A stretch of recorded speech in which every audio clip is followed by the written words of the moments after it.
Two stories that deserve to be compared side by side happened in the last couple of days.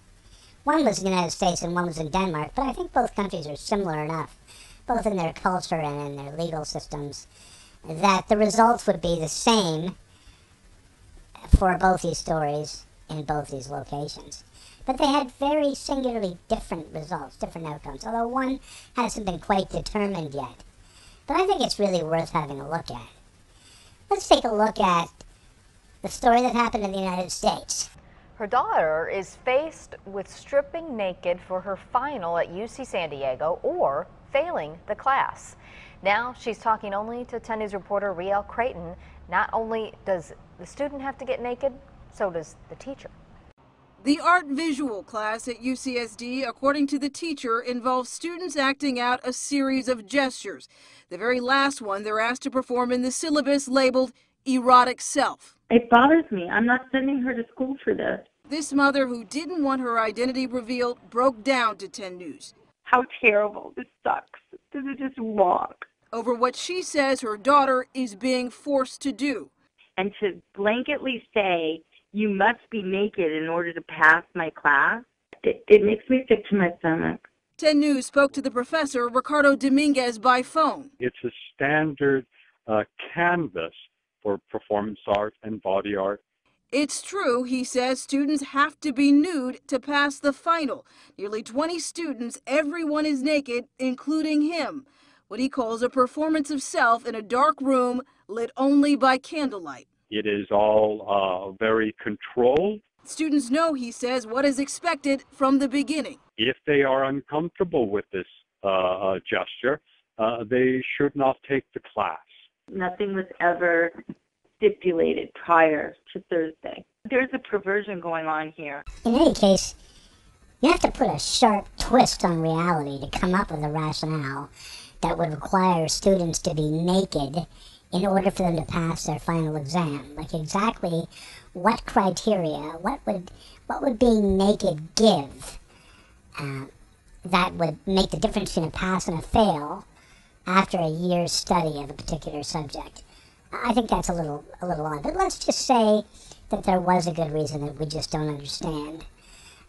Certainly, there's a dispute as to whether or not that was understood beforehand. If it was clearly understood, students have to sign something at the beginning that says that they have to be naked for the final exam, then, he's got a case. Like, perhaps she shouldn't have taken the course. She should have known because it was made clear, and she should have not taken the course if she didn't want to live up to that criteria. I don't think that's unreasonable, even though I think it's unreasonable that there is any such stipulation. Now let's compare that to something that just happened recently in Copenhagen with a different kind of student and a different kind of course. Otherwise, it's very similar. A Danish court has ordered a culinary school to pay around $6,000 in damages to its Muslim student after a woman was required to taste pork as part of her studies. The 24-year-old student, who arrived in Denmark from Libya when she still was a baby, attended the Halsbro Culinary School, named after the town where it's located. According to the Politikant Daily, the student, whose name wasn't revealed by the paper, was told by school officials that she would have to taste the food she cooks, like the rest of her classmates. Dishes the group cooked contained pork, forbidden for Muslims due to religion, prompting the woman to abstain from trying them. As she refused, she was asked to only taste, but not to swallow the pork dishes. The woman recorded the conversation with school officials and later presented the tape as evidence in court.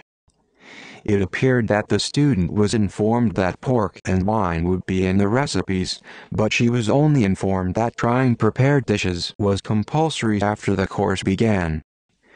The woman insisted that she was being discriminated against on religious grounds and filed a complaint against the school to the Equal Treatment Board. The board upheld her claim and ordered the school to pay the student $75,000 in moral damages. The culinary school challenged the verdict in the Danish High Court, saying that the woman hadn't graduated as she missed classes too often. The High Court upheld the lower court's decision, but ordered the school to pay a smaller sum in compensation of 40,000 Danish krone, around $6,000. So what we have here is a student that was informed that you're going to have to eat everything that you make, and also was told at the beginning of the class that many of the recipes contain pork and contain alcohol. She took the course anyway. And frankly, I just don't see how you can graduate a cooking class without tasting what you do. Otherwise, how would you possibly know if you did it right or if it was good?